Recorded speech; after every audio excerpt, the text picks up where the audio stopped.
আসসালামু আলাইকুম সুপ্রিয় শিক্ষার্থী, আশা করি সকলেই আপনারা ভালো আছেন। আমাদের প্যানাশিয়া পাবলিকেশনসের পক্ষ থেকে টেক্সট প্যানাশিয়ার উপরে আরও একটা ক্লাসে সবাইকে স্বাগতম জানাচ্ছি। প্রিয় শিক্ষার্থী, বর্তমান বাজারের টেক্সট বইয়ের উপরে ইন্টারমিডিয়েটে যে টেক্সট বই আছে তার উপর বাজারের সবচেয়ে সেরা বই সেটা হচ্ছে টেক্সট প্যানাশিয়া। আমরা টেক্সট প্যানাশিয়ার উপরে একাধিক ক্লাস নিয়ে থাকতেছি। তো তারই ধারাবাহিকতায় আমরা আজকে একটি লেসন পড়ব, সেটা হলো ফ্যামিলি রিলেশনশিপ, ইউনিট 5 এর লেসন 1। ইউনিট 5 লেসন 1 এর উপরে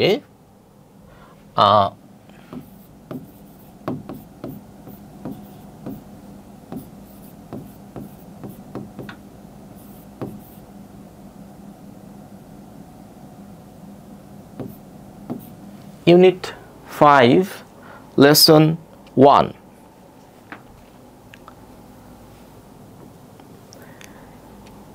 এই লেসনে আমরা দেখব কিভাবে একটা প্যাসেজ পড়তে হয় এবং আমাদের পরীক্ষার জন্য কিভাবে পড়তে হয়। ঠিক আছে, তো সুপ্রিয় শিক্ষার্থী, আমরা শুরুতেই এই প্যাসেজটা একটু দেখি। প্যাসেজটা কিভাবে পড়তে হয় এবং কীরকম প্রশ্ন আসতে পারে সে ব্যাপারগুলো নিয়ে আমরা আলোচনা করব। তাহলে আমরা শুরুতে প্যাসেজটা পড়া শুরু করি। The famous Greek philosopher Aristotle said, "Man is by nature a social animal." তো অনুবাদগুলো আপনারা খুব ভালোভাবে জানার কথা। অর্থাৎ বিখ্যাত গ্রিসের দার্শনিক অ্যারিস্টটল বলেছেন, মানুষ হচ্ছে প্রকৃতিগতভাবে সামাজিক প্রাণী। ঠিক আছে, এটা কিন্তু গুচ্ছর একটা ভর্তি পরীক্ষায় এসেছিল যে man is by nature a social animal. এই উক্তিটি কে করেছেন? গুচ্ছতে গত বছরের পরীক্ষাতে সম্ভবত এটা কিন্তু এসেছে। ওকে, তারপর আমরা পড়ি, what he meant was that man by instinct মানে কি? ইনস্টিংক্ট মানে হচ্ছে একটা ইম্পর্টেন্ট ওয়ার্ড, সহজাত, বাই নেচার। সিক্স মানে কি? চাই, কোম্পানি অফ আদার্স, অন্যের সঙ্গ চাই। অ্যান্ড এস্টাবলিশেস রিলেশনশিপ, তারা হচ্ছে কি তৈরি করে? এস্টাবলিশ মানে গঠন করা বা তৈরি করা, প্রতিষ্ঠা করে। রিলেশনশিপস সম্পর্ক, তারা হচ্ছে কি তৈরি করে? সম্পর্ক তৈরি করে। Much like most animals of the wild, তারা বেশি বেশি সম্পর্ক তৈরি করে অন্যান্য প্রাণীদের চেয়ে। For companionship and for physical and emotional support, কিসের জন্য এটা তৈরি করে? তার হচ্ছে সঙ্গর জন্য এবং হচ্ছে তার শারীরিক এবং আবেগিক সাপোর্টের জন্য, ফিজিক্যাল অ্যান্ড ইমোশনাল সাপোর্টের জন্য করে। বলতেছে আনলাইক দ্য অ্যানিমালস, অন্যান্য প্রাণীদের মতো নয়। However man's relationship give meaning to his existence, এই মানুষের সম্পর্কগুলো তাকে কি দেয়? তার হচ্ছে অস্তিত্ব দেয়। অ্যান্ড ইন্সপায়ার হিম, তাকে উৎসাহিত করে। To do well in education, শিক্ষাক্ষেত্রে ভালো করার জন্য তাকে উৎসাহিত করে। ইন ওয়ার্ক প্লেস, কর্মক্ষেত্রে। Or in profession that he pursues, অথবা সেই প্রফেশনে ভালো করার জন্য তাকে উৎসাহিত করে, যেটার জন্য সে কি করে? লেগে থাকে। পারসিউ মানে কি? এখানে আমরা আরও একটা ইম্পর্টেন্ট ওয়ার্ড পেলাম, পারসিউ। তাহলে এই প্যাসেজগুলো পড়ার ক্ষেত্রে আমরা কি খেয়াল করব? প্রথমত গুরুত্বপূর্ণ পার্টস অফ স্পিচ, কোন পার্টস অফ স্পিচ? যেমন দেখেন ফেমাস, এটা কোন পার্টস অফ স্পিচ হয়েছে বলেন তো? এটা হচ্ছে অ্যাডজেক্টিভ। কিসের জন্য? এই যে গ্রিক ফিলোসোফার এইটুকুকে মডিফাই করতেছে, তাহলে নাউনকে যে মডিফাই করে তাকে কি বলা হয়? অ্যাডজেক্টিভ বলা হয়। আচ্ছা, তাহলে এখান থেকে যে ইনফরমেশনটা ইম্পর্টেন্ট, এই যে মানুষ প্রকৃতিগতভাবে সামাজিক প্রাণী, এটা কে বলেছেন? অ্যারিস্টটল বলেছেন। খুব ইম্পর্টেন্ট। আমরা আরেকটা কঠিন ওয়ার্ড পাচ্ছি, ইনস্টিংক্ট মানে কি? সহজাত, জন্মগত, এরকম অর্থ দেয়। ওকে, তারপরে আমরা আর কি ওয়ার্ড পাচ্ছি যেটা ইম্পর্টেন্ট বা কঠিন? এক্সিস্টেন্স মানে কি? এক্সিস্টেন্স মানে হচ্ছে অস্তিত্ব। এক্সিস্টেন্স মানে হচ্ছে অস্তিত্ব। ঠিক আছে, আমরা পরবর্তী পার্টে চলে যাই প্যাসেজের। Relationships are of different kinds, সম্পর্কগুলো অনেক ধরনের হয়ে থাকে। Some are familial and intimate. এখন বলেন তো যে কোনো কোনো সম্পর্ক কি পারিবারিক, অথবা কোনো কোনো সম্পর্ক হচ্ছে গভীর অন্তরঙ্গ। এখন বলেন এই সামটা এখানে কোন পার্টস অফ স্পিচ? এই সামটা হচ্ছে সাবজেক্টের জায়গায় বসেছে, অতএব এটা হচ্ছে প্রোনাউন। এবার দেখেন এই যে ফ্যামিলিয়াল শব্দটা কি? ফ্যামিলিয়াল এবং ইন্টিমেট এই শব্দটা কি বলেন তো? ফ্যামিলিয়ান অ্যান্ড ইন্টিমেট। সাম আর, আরটা হচ্ছে বিভার্ব। বিভার্ব কোনগুলো? Am, is, are, was, were, এগুলোকে কি বলে? বিভার্ব বলে। আমরা জানি বিভার্বের পরে সাধারণত অ্যাজেক্টিভ বসতে পারে, অ্যাজেক্টিভ বসতে পারে। তাহলে এই ফ্যামিলিয়াল শব্দটা হচ্ছে অ্যাজেক্টিভ। আবার অ্যান্ডের আগে যা থাকে অ্যান্ডের পরেও তাই হয়। সেক্ষেত্রে ফ্যামিলিয়ালটাও অ্যাজেক্টিভ, আবার ইন্টিমেট শব্দটাও কিন্তু অ্যাজেক্টিভের কাজ করছে, তাই না? আচ্ছা, এখন একটা মজার ওয়ার্ড শিখেছি কিন্তু আমরা, ফ্যামিলিয়াল। তাহলে এটা নাউনটা কি? এটা যদি অ্যাজেক্টিভ হয় তাহলে এটা নাউন হচ্ছে ফ্যামিলি, এটা আমরা সবাই পারি। তাহলে ফ্যামিলি এর অ্যাজেক্টিভ হচ্ছে ফ্যামিলিয়াল। ভেরি ভেরি ইম্পর্টেন্ট, এটা কিন্তু একটা পরীক্ষায় চলে আসার মতো একটা ওয়ার্ড, যে ফ্যামিলি শব্দের অ্যাজেক্টিভ কি? এটা হবে হচ্ছে ফ্যামিলিয়াল। ওকে, আচ্ছা এবার দেখেন তাহলে এটা কিভাবে গঠিত হয়? Formed by. এই দেখেন আমরা কিন্তু আরেকটা অ্যাপ্রোপ্রিয়েট প্রিপোজিশন পাচ্ছি, ফর্মড তারপরে by. Blood and by marriage, এটা মানুষের রক্তের কারণে সম্পর্ক হতে পারে, বিবাহের কারণে সম্পর্ক হতে পারে। সাম আর সোশ্যাল, কেউ কেউ কি সামাজিক, like the ones we have with friends. And some are made in school, বলছে কেউ কেউ আমাদের বন্ধু হয়। সাম আর সোশ্যাল, কেউ কেউ কি সামাজিক হয়, সরি, লাইক যেমন আমরা কাদের সাথে মিশি? উই হ্যাভ উইথ ফ্রেন্ডস, আমাদের যেমন বন্ধু রয়েছে। অ্যান্ড সাম আর মেড, কেউ কেউ তৈরি হয়, এই বন্ধুগুলো স্কুলে হয়। Where we form close bonds, যেখানে আমরা কি করি? ফর্ম মানে গঠন করি, তৈরি করি। ক্লোজ বন্ডস মানে হচ্ছে কাছাকাছি সম্পর্ক। উইথ ক্লাসমেটস অ্যান্ড টিচার্স, আমাদের এই সম্পর্কগুলো তৈরি হয় কাদের সাথে? ক্লাসমেটের সাথে হয়, তারপরে হচ্ছে শিক্ষকদের সাথে হয়। এরপরে আসেন, relationships can also be fostered in work place. Foster মানে হচ্ছে লালন করা, মানে বেড়ে ওঠা, তৈরি করা আস্তে আস্তে। তাহলে সম্পর্ক লালিত হতে পারে কোথায়? কর্মক্ষেত্রে। Which may quickly change from professional to social, বলছে এই সম্পর্কের যে ডাইমেনশন এটা কিন্তু খুব দ্রুত পরিবর্তন হয়ে যেতে পারে প্রফেশনাল থেকে সামাজিক জায়গা থেকে সামাজিক দিকে। There are relationships also between human beings and animals, এই সম্পর্কটা কিন্তু আবার কিসের মধ্যে হতে পারে? মানুষের মধ্যে হতে পারে, আবার প্রাণীর মধ্যে, মানুষ এবং প্রাণীর মধ্যেও কিন্তু সম্পর্ক হতে পারে। যেমন এই যে আমরা যারা ছোট্ট ছোট্ট বিড়াল পুষি, কুকুর পুষি, পেট অ্যানিম্যালদেরকে, এটাও কিন্তু একটা মানুষের সাথে কি প্রাণীদের সম্পর্ক হচ্ছে, এটার কথা বলা হচ্ছে। তারপরে দেখেন, between children and the toys, ছোট্ট ছোট্ট শিশুরা কি করে? তাদের এই যে ছোটো ছোটো পুতুল, এগুলোর সাথে তাদের একটা সম্পর্ক গড়ে ওঠে। তাহলে বলতেছে এই সম্পর্কটা হতে পারে শিশুদের মধ্যে এবং খেলনার মধ্যে। That they cannot part with, যেই খেলনাগুলোকে তারা কি করতে পারে না? ছেড়ে থাকতে পারে না। আমরা মজার আরেকটা প্রিপোজিশন পেলাম, সেটা হচ্ছে পার্ট উইথ। আমরা জানি পার্ট উইথ মানে হচ্ছে ছেড়ে থাকা বা ত্যাগ করা, এটা ত্যাগ করা। তাহলে এই খেলনাগুলোকে তারা কি করতে পারে না? পরিত্যাগ করতে পারে না। তাহলে পার্ট উইথ হয়, আর একটা হচ্ছে পার্ট ফ্রম। এটা কিন্তু পরীক্ষায় অনেকবার এসেছে। তাহলে পার্ট উইথ কখন হয়? পার্ট উইথ মানে পরিত্যাগ করা। যদি কোনো বস্তু মানে অব্যক্তি, ব্যক্তি নয় এমন কোনো কিছুকে পরিত্যাগ করা হলে হয় হচ্ছে পার্ট উইথ। আর ব্যক্তি বা মানুষের ক্ষেত্রে ব্যবহার করে অ্যাপার্ট ফ্রম। যেমন আমি আমার বাবা মাকে ছাড়া থাকতে পারি না, বা আমি আমার বাবা মাকে পরিত্যাগ করতে পারি না। কি হবে English? I cannot part from my parents. Clear? যেমন বই ছাড়া আমি থাকতে পারি না, বা বইকে আমি কোনোভাবেই পরিত্যাগ করতে পারি না। কি হবে?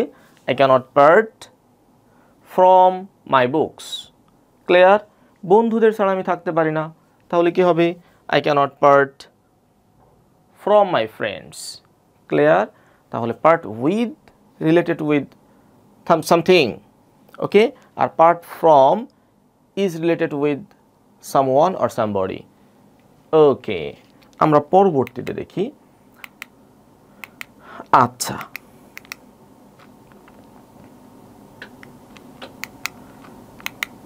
all these relationships keeps us close to each other. দেখেন এই যে সকল সম্পর্কগুলো আমাদের কি করে? একে অপরকে কাছাকাছি রাখে। and provide us all kinds of support. এটা কি দেয় আমাদেরকে? সকল ধরনের সাপোর্ট দেয়, লাভ ভালোবাসা দেয়, and affection মানে এই সম্পর্কগুলো আমাদেরকে ভালোবাসা, সমর্থন এবং স্নেহ দেয়। a person who has no family, a person, দেখেন মজার ইংলিশ কিন্তু, এই যে who has no family feels the pain, who has no family feels the pain, এইটুকুকে যদি আমরা কি বলি? একটা ক্লজ বলি, তাহলে কিন্তু পরীক্ষায় চলে আসতে পারে। এটা কোন ক্লজ? দেখেন পার্সনটা হচ্ছে নাউন, নাউনের পরে যে ক্লজটা আসে এবং নাউনকে মডিফাই করে তাকে কি ক্লজ বলা হয়? অ্যাডজেক্টিভ ক্লজ বলা হয় কিন্তু। ওকে, বলতেছে a person who has no family feels the pain of loneliness and isolation. সে আসলে কি ফিল করে? এই লোনলিনেস এবং আইসোলেশনের পেইন ফিল করে। আমরা গুরুত্বপূর্ণ দুইটা ওয়ার্ড পেলাম। লোনলিনেস, লোনলিনেস মানে হচ্ছে একাকিত্ব, আইসোলেশন মানে হচ্ছে নির্জনতা। এটাও একই সিনোনিমাস ওয়ার্ড বলা যেতে পারে। তাহলে লোনলিনেস এবং আইসোলেশনের পেইন ফিল করে কে? যার হচ্ছে কোনো ফ্যামিলি নাই। There is no one to love or cry with him, মানে যার ফ্যামিলি নাই তার আসলে কার সাথে হাসবে, সে কার সাথে কান্না করবে, এরকম কোনো লোক নাই। When we share our joy with someone, যখন আমরা আমাদের আনন্দটাকে কারোর সাথে কি করি? ভাগ করে নেই। ইট সিম্পলি রিডেবলস, মজার একটা ওয়ার্ড শিখতেছি আমরা। দেখেন রিডেবলস মানে কি? আমরা জানি ডাবল মানে দ্বিগুণ, রিডেবলস মানে দ্বিগুণ হয়ে যাওয়া। তাহলে ইট সিম্পলি রিডেবলস, দ্বিগুণ হয়ে যায় বা বেড়ে যায়। And when we suffer a loss, যখন আমরা কোনো মানে লস মানে ক্ষতির ভোগ করি, মানে দুঃখ দুর্দশা ভোগ করি। Someone shares and someone shares our sorrow, কেউ যদি আমাদের দুঃখটাকে একটু ভাগ করে নেয়। ইট লিসেন্স, আরেকটা ওয়ার্ড পাচ্ছি কিন্তু আমরা, সেটা হচ্ছে লিসেন। লিসেন মানে কি? কমে যাওয়া। তাহলে লিসেনের অ্যান্টোনিম কিন্তু হচ্ছে রিডেবলস। রিডেবলসের অ্যান্টোনিমও সিনোনিম, সরি অ্যান্টোনিমও কিন্তু হচ্ছে লিসেন। লিসেন মানে হচ্ছে কমে যাওয়া, এটা ভার্ব। রিডেবলস মানে হচ্ছে কোনো কিছু বেড়ে যাওয়া, দ্বিগুণ হয়ে যাওয়া। Relationships are thus needed for our emotional health, ঠিক মানে বলতেছে এই সম্পর্কগুলো আমাদের কি জন্য প্রয়োজন? আমাদের প্রয়োজন হচ্ছে মানসিক স্বাস্থ্যের জন্য এই সম্পর্কগুলো প্রয়োজন। এরপর কি আছে? বলতেছে টু বিল্ড রিলেশনশিপস, এই সম্পর্কগুলো তৈরি করার জন্য we need to have trust, আমাদের কি থাকতে হবে? ট্রাস্ট থাকতে হবে, বিশ্বাস থাকতে হবে। And respect for each other, তাহলে এই সম্পর্ক তৈরি করার জন্য আমাদের একে অপরের প্রতি কি থাকতে হবে? বিশ্বাস থাকতে হবে এবং সম্মান থাকতে হবে। রেসপেক্ট, আমাদের থাকতে হবে trust and respect. Okay, and love where this is needed, এবং ভালোবাসতে হবে যেখানে এটা প্রয়োজন। উই ক্যানট বি সেলফিশ, আমরা কি হতে পারি না? স্বার্থপর হতে পারে না। অ্যান্ড পজেসিভ, আত্মকেন্দ্রিক হতে পারে না। If we want to establish an effective relationship, যদি আমরা একটি কার্যকর সম্পর্ক তৈরি করতে চাই। বাট কোয়াইট অফেন, কিন্তু বেশিরভাগ সময় উই সি, আমরা দেখতে পাই, people quarreling and fighting with each other which only brings misery and loss to all. কিন্তু বেশিরভাগ সময় মানুষ কি করে, একে অপরের সাথে ঝগড়া করে, ফাইট করে, যেটা হচ্ছে কি নিয়ে আসে, শুধুমাত্র মিজারি, মানে কি দুর্দশা নিয়ে আসে আমাদের জন্য। মিজারি মানে হচ্ছে দুর্দশা, ওকে, অ্যান্ড লস টু অল, এবং সবার জন্য ক্ষতি নিয়ে আসে। তাহলে এই প্যাসেজে আমরা বেশ রিলেশনশিপ নিয়ে কিছু কথা দেখলাম। এবার এই প্যাসেজ থেকে কী ধরনের প্রশ্ন হতে পারে, যেটা আমাদের টেক্সট প্যানার বইয়ে সুন্দর করে দেওয়া রয়েছে, আমরা কিছু কোশ্চেন একটু দেখি। ওকে, প্রিয় শিক্ষার্থী, আমরা যখন প্যাসেজগুলো পড়েছি আমি তখন টানা পড়ে গেছি। এখন কি করব, ওই প্যাসেজ থেকে কিছু এমসিকিউ সলভ করব। যেমন আমাদের টেক্সট প্যানার বইয়ের এই লেসনের 7 নম্বর কোশ্চেনটা দেখেন, relationships can also dash in work place. তাহলে আমরা দেখতে পাচ্ছি ক্যান আছে, তাই না? আমরা জানি ক্যানের পরে কি কখনো V3 হয়? আমরা জানি ক্যানের পরে কি বসে, মডেল। ক্যান হচ্ছে একটা মডেল, মডেলের পরে কি বসে, ভার্বের বেস ফর্ম। তাহলে এটা বাদ দিব আমরা, অপশন ডিও বাদ দিব, কারণ এখানে বেস ফর্ম নাই। তাহলে বেস ফর্ম আছে অপশন বিতে আর অপশন সিতে। অপশন বিতে আছে ক্যান বি। এই যে বি এর পরে যদি ভার্ব আসে, সেই ভার্বটা কি হয়, V3 হয়। তাহলে অপশন সিতে দেখেন can be fostered, relationships can be fostered in work place. তাহলে আমরা যখন প্যাসেজগুলো পড়ার পাশাপাশি যেটা করতে হবে, একটু গ্রামারগুলো অ্যানালাইসিস করে পড়লে এটা পরীক্ষায় আসলে আমরা খুব সহজেই কিন্তু আনসার করতে পারবো। পরে কোশ্চেন দেখেন, এ পারসন হু, এই হুটা কোন কি বলেন তো? আমরা জানি হুটা হচ্ছে রিলেটিভ প্রোনাউন, মনে আছে গ্রামারে আপনারা নিশ্চয় পড়েছেন, এটা হচ্ছে রিলেটিভ প্রোনাউন। তাহলে এই পারসনটা হচ্ছে অ্যান্টিসিডেন্ট, তাহলে পরবর্তীতে যে ভার্বটা হবে সেটা হবে অ্যান্টিসিডেন্ট অনুযায়ী। তাহলে পারসন হচ্ছে থার্ড পারসন সিঙ্গুলার নাম্বার। তাহলে অপশন কোনটা কোনটা আমরা দেখি হয়, প্রথমত হ্যাজ হতে পারে, এটাও হতে পারে, হ্যাজ হতে পারে, কিন্তু হ্যাভ হবে না, এটাও হবে না। বি এবং ডি কিন্তু হচ্ছে না, কারণ person third person singular number, এর সাথে কিন্তু হ্যাভ যায় না। এই দুটো হচ্ছে প্লুরাল ভার্ব, তাহলে এই দুটো বাদ দিলাম। এবার আসেন, হু হ্যাজ নো ফ্যামিলি, যার কোনো পরিবার নাই। তাহলে এবার এই পারসন যেহেতু থার্ড পারসন সিঙ্গুলার নাম্বার, তাহলে এখানে কি ফিল হবে নাকি ফিলস হবে বলেন তো? ফিলস হওয়ার কথা। থার্ড পারসন সিঙ্গুলার নাম্বার হলে এস বাই এস যুক্ত হয়। ওকে, তারপরে আমরা দেখি they are dash relationships also between human beings and animals. Between, আচ্ছা যা হোক না কেন, এখন দেখেন তাহলে দে আর এর পরে কি বসবে, ওয়ার, ওয়াজ, ইজ নাকি আর? খুবই একটা ক্রুশাল কোশ্চেন। এখন আমরা জানি কোনো বাক্য যদি হেয়ার এবং দেয়ার দিয়ে শুরু হয়, তাহলে পরবর্তীতে যে ভার্বটা হয়, এই ভার্বটা কি হেয়ার এবং দেয়ার অনুযায়ী হয়? হয় না। কি অনুযায়ী হয়? এই ভার্বের পরে যেটা থাকে সেটা। ভার্বের পরে কি আছে? রিলেশনশিপস। তাহলে এটা সিঙ্গুলার নাকি প্লুরাল? এই যে এটা এস রয়েছে, এটা হচ্ছে প্লুরাল, তাই না? তাহলে প্লুরাল কোনটা কোনটা? তাহলে ওয়াজ সিঙ্গুলার, এটা বাদ, ইজ সিঙ্গুলার। তাহলে দেয়ার ওয়ার হতে পারে, আর হতে পারে। যেহেতু বাক্যটা ইউনিভার্সাল ট্রুথ, সেহেতু এটা কি হবে? প্রেজেন্ট ইনডিফিনাইট টেন্সে। তাহলে দেয়ার আর রিলেশনশিপস। ক্লিয়ার? ওকে, এবার দেখেন হোয়াট ডিফারেন্ট। ডিফারেন্ট মানে হচ্ছে বিভিন্ন রকমের, এটি একটি ডিটারমিনার। এর পরে যে নাউনটা হবে, যেটার অর্থ বিভিন্ন রকমের, তাহলে এর পরের নাউনটা অবশ্যই কি হবে? প্লুরাল হবে। আমরা দেখি কোনটা কোনটা। হোয়াট ডিফারেন্ট টাইপিং হওয়ার কোনো যৌক্তিকতা নাই, সিঙ্গুলার হবে না, যেহেতু টাইপ আছে, তাহলে ডি হতে পারে, এ হতে পারে। তাহলে এবার দেখেন হোয়াট ডিফারেন্ট টাইপস অথবা টাইপস, দুটাতে টাইপস আছে, টাইপস অফ রিলেশনশিপ। এখানে ভার্বটা কেমন হবে? আমরা জানি কোনো বাক্যে প্রথম প্রিপোজিশনের আগের ওয়ার্ডটা সাধারণত কি হয়? সাবজেক্ট হয়। তাহলে এখানে প্রথম প্রিপোজিশনটা হচ্ছে অফ, তাহলে সাবজেক্ট হচ্ছে টাইপস। তাহলে টাইপস যেহেতু প্লুরাল, তাহলে ভার্ব কি ইজ হবে? ইজ কিন্তু হচ্ছে না। কোনটা ভার্ব হবে? টাইপ হবে।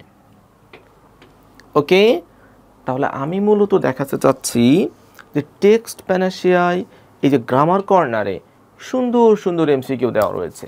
তো এই এমসিকিউগুলো যদি আপনি একটু বুঝে বুঝে সলভ করেন, তাহলে কিন্তু প্যাসেজ থেকে গ্রামাটিক্যাল যে প্রশ্নগুলো হয়ে থাকে, সেটা ঢাকা বিশ্ববিদ্যালয় হোক বা যে কোনো বিশ্ববিদ্যালয় হোক, আপনি খুব সহজে সলভ করতে পারবেন। ওকে, এবার দেখেন, what he meant was that, ওকে, বলতেছে এটা কোন ক্লজ। এখন দেখেন আমরা কি পাচ্ছি এখানে? ভার্ব পাচ্ছি।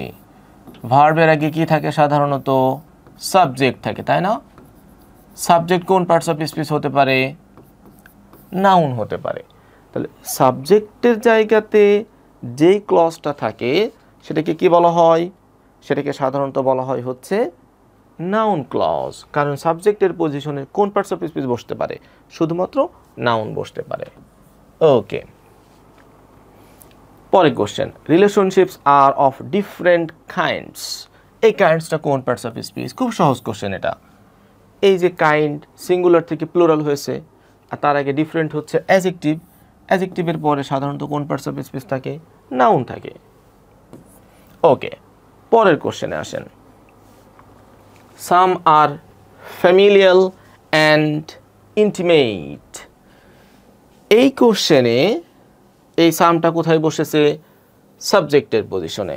এখন বলেন তো এটা কোন পার্টস অফ স্পিচ? অ্যাজেক্ট, নাউন নাকি প্রোনাউন?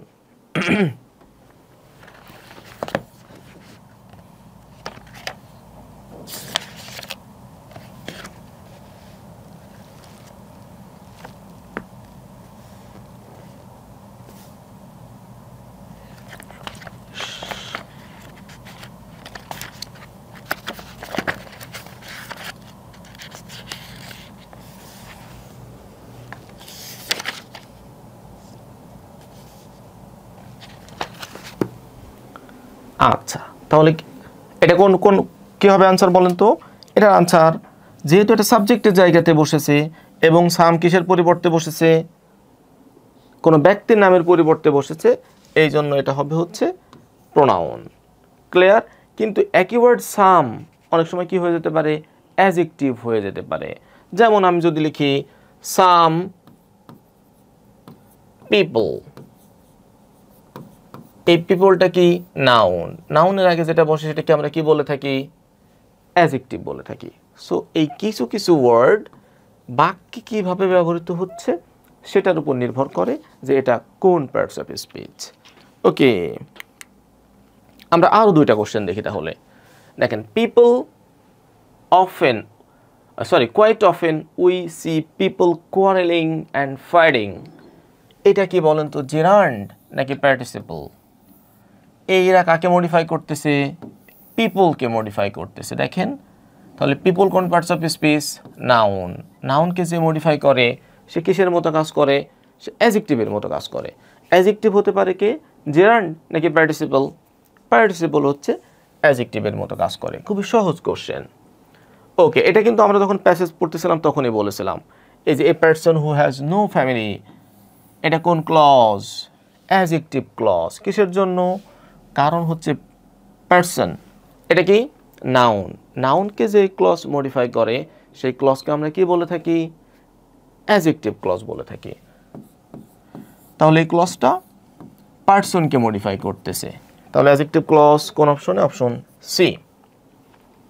ওকে, এবার আমরা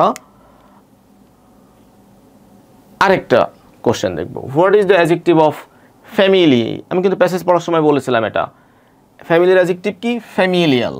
ওকে, পরের কোশ্চেন, এটাও আমরা কিন্তু প্যাসেজের সময় বলেছি যে man is by nature a social animal, এটা কি, কে বলেছে এটা? ইন্ডিকেটস দ্যাট কি হবে, naturally man cannot go against. Okay, এইটা হচ্ছে প্যাসেজ পড়ে 59 নাম্বার কোশ্চেন উত্তর কি হবে কমেন্টে জানাবেন সবাই, ঠিক আছে? দেখি কার কার আনসারটা ঠিক হয়। এটা কিন্তু আমি যখন প্যাসেজ পড়েছি তখন আলোচনা করেছি। তাহলে man is by nature a social animal indicates that, এটা তার কি বোঝাচ্ছে? সঠিক উত্তর কমেন্ট বক্সে জানানোর অনুরোধ করছি। আপনারা সকলেই কমেন্ট বক্সে 59 নম্বরের উত্তর কি হতে পারে একটু জানান। ঠিক আছে, আমরা ততক্ষণে এই প্যাসেজটা মানে এই লেসনটা আমাদের টেক্সট প্যানাসিয়া বইয়ে আসলে কিভাবে উপস্থাপন করা হয়েছে সেটা একটু দেখব।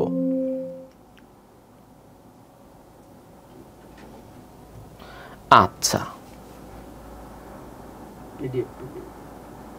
দেখেন টেক্সট প্যানাসিয়া বইয়ে অসাধারণভাবে প্রত্যেকটা প্যাসেজকে উপস্থাপন করা হয়েছে।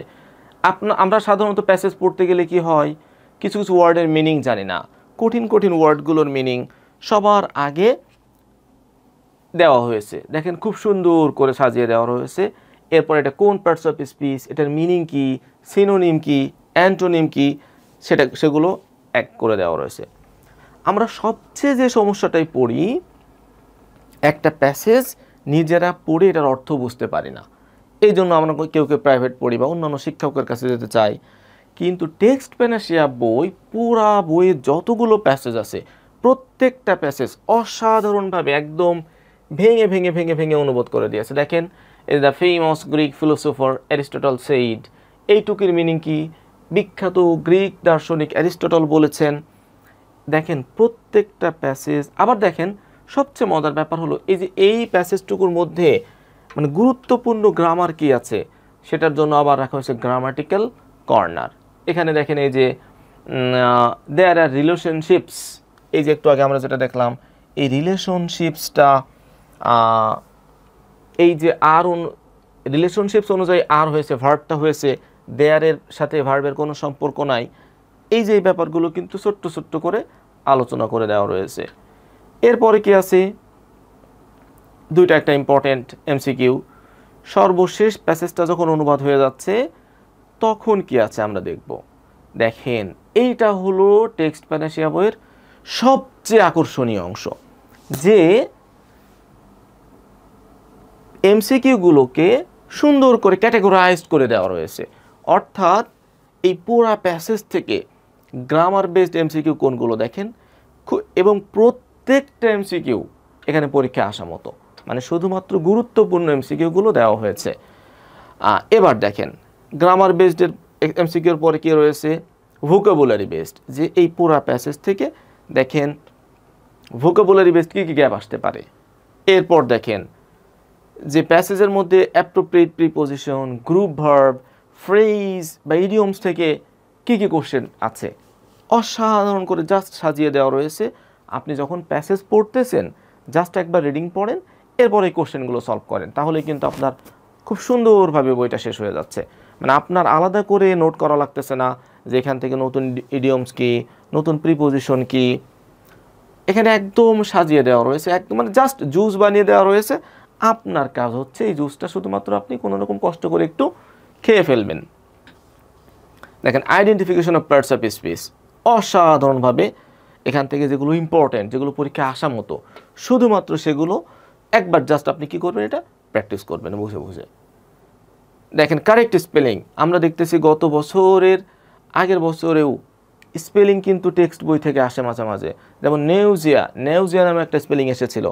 তাহলে এই প্যাসেজের মধ্যে দেখেন এই যে এই possessive, profession, companionship, loneliness, isolation, এই ইম্পর্টেন্ট ওয়ার্ডগুলো স্পেলিং হিসেবে আসতে পারে, এটাও আলাদা করে দেওয়া রয়েছে।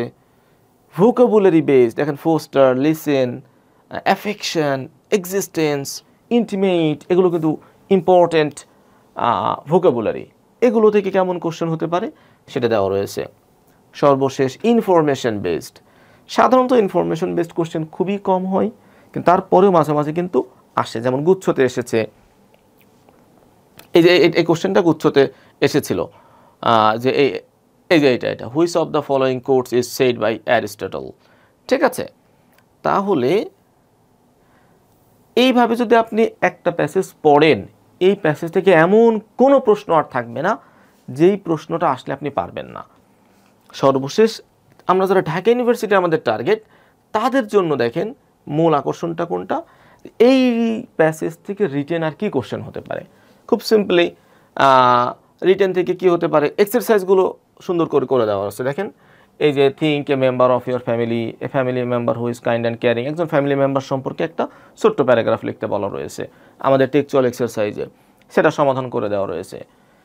এবার দেখেন সেন্টেন্স মেকিং আছে, এক্সারসাইজ ভোকাবুলারি থেকে কিন্তু বেশ সেন্টেন্স মেকিং এসে থাকে, তো সেটা এক্সারসাইজটা করে দেওয়া রয়েছে। এরপর দেখেন একটা গ্যাপ সলভ করে দেওয়া রয়েছে।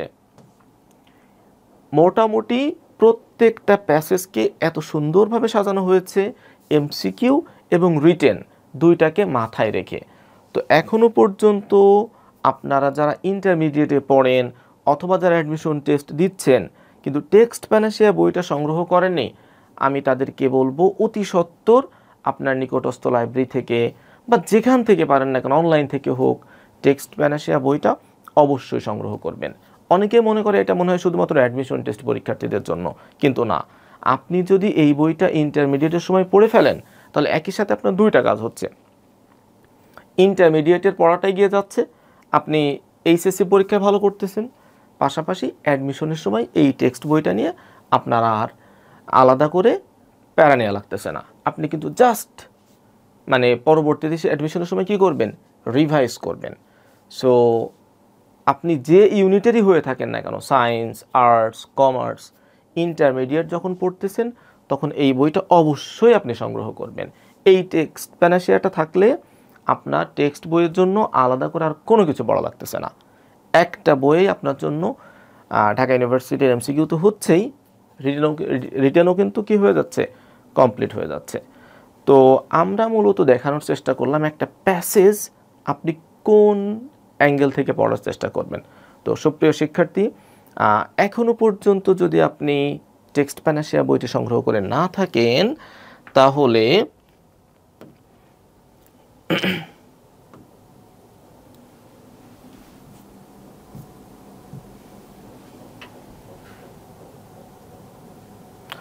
ওকে সুপ্রিয় শিক্ষার্থী, যেটা বলছিলাম যে টেক্সট প্যানাসিয়া বইটা যদি আপনি এখনও সংগ্রহ করে না থাকেন তাহলে এই যে নতুন অ্যাডমিশন টেস্টের জন্য বা এই সেশনের জন্য 2024 এবং 25 সেশনের জন্য এই বইটি অতি দ্রুত সংগ্রহ করে ফেলুন। আমি আবারও বলতেছি, এটা শুধুমাত্র অ্যাডমিশন টেস্টদের বই না। এখন যারা ইন্টারমিডিয়েট ফার্স্ট ইয়ারে ভর্তি হয়েছেন অথবা সেকেন্ড ইয়ারে আছেন, এখনই আপনি বইটা কিনে এগিয়ে থাকার চেষ্টা করুন। তো প্রিয় শিক্ষার্থী, সকলকে অনেক অনেক ধন্যবাদ এবং ভালোবাসা রইল। পরবর্তী ক্লাসে আবারও দেখা হবে। আসসালামু আলাইকুম।